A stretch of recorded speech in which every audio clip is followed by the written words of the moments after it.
वर्मा फिर एक बार आप सभी लोग के सामने उपस्थित हूँ। आज मैं आप लोगों को क्लास 7 का जियोग्राफी पढ़ाऊँगी। पिछली कक्षाओं में आपने जाना कि भूगोल, जियोग्राफी मीन्स क्या होता है, भूगोल, कि भूगोल किसे कहते हैं, भूगोल का अर्थ क्या होता है। जैसे कि आप लोग जानते हैं कि भूगोल 2 शब्दों से मिलकर बना है, भू धन गोल। भू मतलब क्या होता है, पृथ्वी, और गोल मतलब कि पृथ्वी गोलाकार है। अब देख लेते हैं हम लोग कि भूगोल किसे कहते हैं। वह शास्त्र जिसके द्वारा पृथ्वी के ऊपरी सतह, स्वरूप और उसके प्राकृतिक विभागों जैसे पहाड़, महादेश, देश, नगर, नदी, वन, झील आदि का ज्ञान होता है, उसे हम लोग क्या कहते हैं, भूगोल कहते हैं। अर्थात पृथ्वी की ऊपरी सतह की जो भी जानकारी हम प्राप्त करते हैं, जिनके भी बारे में हम लोग जो जानकारियाँ प्राप्त करते हैं, उन्हें क्या कहते हैं, भूगोल कहते हैं। आज हम आप लोगों को भूगोल का पहला अध्याय पर्यावरण पढ़ाएंगे। क्या पढ़ाएंगे, पर्यावरण। अब देखते हैं पर्यावरण किसे कहते हैं। पहले आप लोग समझिए कि पर्यावरण होता क्या है। पर्यावरण उसे कहते हैं जैसे कि हम जो भी अपने आसपास की वस्तुएं देखते हैं, जो भी वस्तुएं देखते हैं और उनके बारे में अध्ययन करते हैं, उसे हम लोग क्या कहते हैं, पर्यावरण कहते हैं। अब इसमें देखिए क्या दिया गया है। लंबी छुट्टियों के बाद जब रवि स्कूल जा रहा था, तब उसने देखा कि उसके स्कूल के निकट के खेल के मैदान में खुदाई हो गई थी। वही एक मैदान उनके खेलने के लिए वहाँ पर था। जब बहुत लंबी छुट्टी हुई थी और रवि स्कूल जा रहा था, वह क्या देखा कि स्कूल के निकट का जो खेल का एक मैदान है, उसकी खुदाई हो गई थी, और वहीं पर क्या था, वो मैदान उनके खेलने के लिए वहाँ पर था। लोगों ने बताया कि वहाँ अनेक फ्लैटों वाली एक बड़ी इमारत बनेगी। जब रवि को समझ में आया कि मुलायम घास, गेंदे के फूल एवं तितलियों वाला विशाल मैदान अब हमेशा के लिए नष्ट हो चुका है, तो उसकी आंखों से आंसू छलकने लगा। जब उसको ये पता चला कि वहाँ पर जो विशाल मैदान था, जिसमें तितलियाँ उड़ती थीं, मुलायम घासें थीं, गेंद के फूले थे, तो उसकी आंखों से क्या हुआ, आंसू छलकने लगा। उसने यह बात अपने सहपाठियों को बताई। उसने यह बात किसको बताई, अपने सहपाठियों को। सुबह की सभा में प्रधानाचार्य ने भी बड़ी उदासी से कहा, देखो कैसा हमारा पर्यावरण बदल रहा है। ये कौन कहा, उसके प्रधानाचार्य ने कहा कि देखो हमारा पर्यावरण कैसे बदल रहा है। कक्षा में पहुंचकर रवि ने अपने शिक्षक से पूछा, पर्यावरण क्या है। जो कुछ भी आप अपने आसपास देखते हो, शिक्षक ने बताया। कक्षा में रवि जब पूछता है तो अपने शिक्षक से क्या पूछता है कि पर्यावरण क्या है। तो उसके शिक्षक क्या आंसर देते हैं कि जो कुछ भी हम अपने आसपास देखते हैं, उसे क्या कहते हैं, पर्यावरण कहते हैं। रवि कहने लगा, इसका अर्थ है स्कूल, भवन, मेज, कक्षा में रखी कुर्सियाँ, यहाँ तक कि खुला मैदान, सड़क, कूड़ा करकट, मेरे दोस्त, ये सभी हमारे पर्यावरण के अंग हैं। हाँ, शिक्षक ने कहा, लेकिन जरा रुको, कुछ वस्तुओं का निर्माण प्रकृति ने किया है। कुछ वस्तुओं का निर्माण कौन किया है, प्रकृति ने किया है। जैसे पर्वत, नदियाँ, पेड़, प्राणी, इन सब का निर्माण कौन किया है, प्रकृति ने किया है। जबकि अन्य का निर्माण मानव ने किया है। और बाकी जो चीज़ें बनाई गई हैं, उनकी वो किनके द्वारा बनाई गई है, मानव के द्वारा। जैसे सड़क, कार, कपड़े, किताब आदि। अब दो दो छात्र मिलकर कार्य कीजिए। अपने निकट बैठे सहपाठी के साथ मिलकर प्रकृति एवं मानव द्वारा निर्मित वस्तुओं की सूची बनाई। इधर देखिए क्या दिया है, पर्यावरण हमारे जीवन का मूल आधार है। पर्यावरण क्या होता है, हमारे जीवन का मूल आधार होता है। यह हमें सांस लेने के लिए हवा, पीने के लिए जल, खाने के लिए भोजन एवं रहने के लिए भूमि प्रदान करता है। जो पर्यावरण होता है, क्या क्या हमें प्रदान करता है, पानी पीने के लिए जल प्रदान करता है, सांस लेने के लिए हवा, खाने के लिए भोजन एवं रहने के लिए भूमि। मानव इस प्राकृतिक पर्यावरण में कैसे परिवर्तन करता है। कार का धुआं वायु को प्रदूषित करता है, पानी को पात्र में एकत्रित किया जाता है, भोजन को बर्तनों में परोसा जाता है और भूमि पर कारखानों का निर्माण होता है। मानव कार, मील, कारखानों एवं बर्तनों का निर्माण करता है। इस प्रकार से मानव प्राकृतिक पर्यावरण से परिवर्तन करता रहता है। रवि, परमजीत, जेसी, मुस्तफ़ा, आशा सभी यह सूची बनाने के लिए उत्सुक थे। इकबाल ने पूछा, हमारा पर्यावरण क्यों बदल रहा है।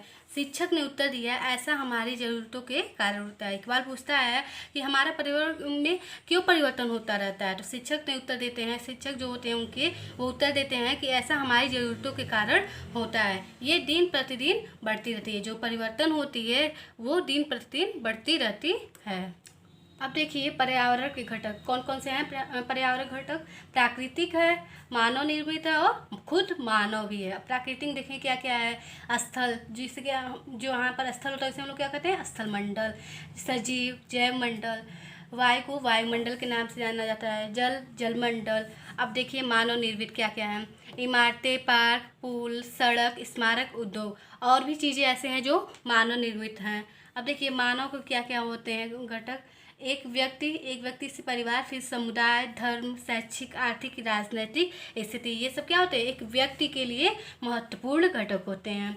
अब देखिए इसमें दिया है जीवी, सजीव प्राणियों का संसार जैसे पादप एवं जंतु। अब यहाँ पर आया है सजीव। सजीव किसे कहते हैं, जो सांस ले सकते हैं, यानी कि जो अपने आप में विकसित कर सकते हैं, उसे हम लोग क्या कहते हैं, सजीव कहते हैं। अजीव, निर्जीव पदार्थों का संसार जैसे स्थल, जहाँ पर क्या होता है वो कोई क्रिया नहीं करते हैं, उनमें कोई भी बढ़ने की क्षमता नहीं होती है, यानी कि जिनमें जान नहीं होती है। देखिए इसलिए हम प्राकृतिक वातावरण में परिवर्तन करते हैं और कभी कभी उसे नष्ट भी कर देते हैं। ऊपर के वार्तालाप से आप समझ गए होंगे कि किसी भी जीवित प्राणी के चारों ओर पाए जाने वाले लोग, स्थान, वस्तुएं एवं प्रकृति को पर्यावरण कहते हैं। जब किसी भी जीवित प्राणी के चारों ओर जो भी स्थान, वस्तुएं होती हैं उन्हें क्या कहा जाता है, पर्यावरण कहा जाता है। यह प्राकृतिक एवं मानव निर्मित परिघटनाओं का मिश्रण होता है। ये जो क्या होता है, ये प्रकृति और मानव निर्मित परिघटनाओं का मिश्रण होता है।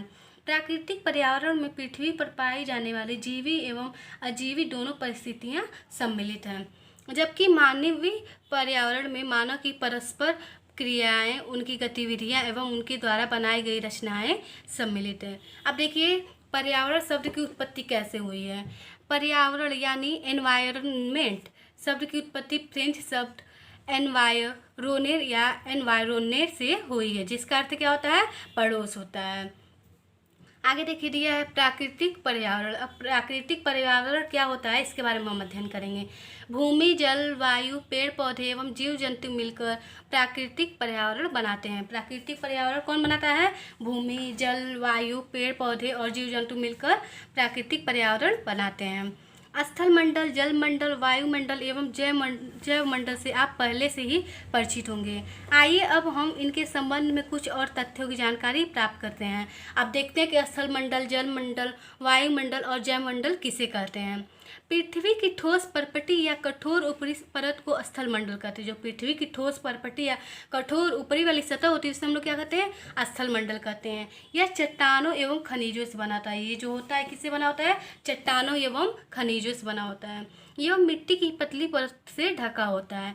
यह पहाड़, पठार, मैदान, घाटी आदि जैसी विभिन्न स्थलाकृतियों वाली विषम धरातल होता है। ये स्थलाकृतियाँ महाद्वीपों के अलावा महासागर की सतह पर भी पाई जाती हैं। ये जो स्थलाकृतियाँ होती हैं महाद्वीपों के अलावा कहाँ पाई जाती हैं, महासागर की सतह पर भी पाई जाती हैं।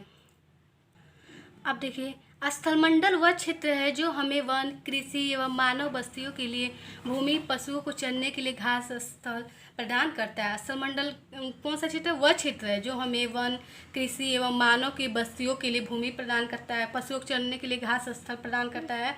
उसे क्या कहते हैं, स्थलमंडल क्षेत्र कहते हैं। अब देखिए यह खनिज संपदा का भी एक स्रोत है। यहाँ पर बहुत सारे खनिज पाए जाते हैं।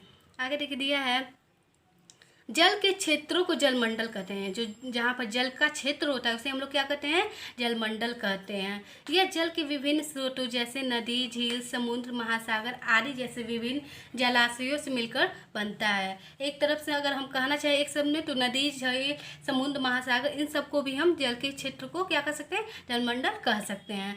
यह सभी प्राणियों के लिए आवश्यक है। जो जल होता है ये क्या होता है, सभी प्राणियों के लिए आवश्यक होता है, चाहे वो मानव हो या जीव जंतु हो या पौधे हों। पृथ्वी के चारों ओर फैली वायु की पतली परत को वायुमंडल कहते हैं। पृथ्वी की जो चारों ओर फैली वायु होती है, जो उसकी पतली परत होती है उसे हम लोग क्या कहते हैं, वायुमंडल कहते हैं। पृथ्वी का गुरुत्वाकर्षण बल अपने चारों ओर के वायुमंडल को थामे रखता है। जो पृथ्वी का गुरुत्वाकर्षण बल होता है वो वायुमंडल को क्या करता है, अपने तरफ चारों तरफ थामे रखता है, यानी कि उसको हमेशा अपने आप में समाहित रखता है। यह सूर्य की झुलसाने वाली गर्मी एवं हानिकारक कीड़ों से हमारी रक्षा करता है। यह जो सूर्य से झुलसाने वाली किरण होती है या जो हानिकारक किरणें होती हैं उनसे क्या करती है, हमारा रक्षा करता है। अब देखिए यहाँ क्या दिया है, आओ कुछ करके सीखें। ये आप लोग के लिए है। अपने आसपास के स्थल को देखिए और आपके पड़ोस में भूमि का उपयोग किस किस प्रकार का हो रहा है उसका सूची बनाइए, ये आप लोग को करना है। फिर दिया है अपने घर एवं स्कूल में आप जो पानी उपयोग करते हैं वह कहाँ से आता है। हमारे दैनिक जीवन में पानी के विभिन्न उपयोगों की सूची बनाइए। क्या आपने किसी को पानी व्यर्थ करते देखा है, कैसे, ये सब आप लोग के लिए होमवर्क की तरफ से है।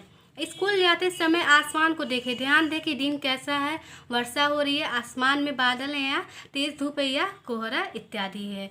इन सब पे आप अध्ययन करें और इसको कॉपी में आप लोग नोट करके लेकर आइएगा।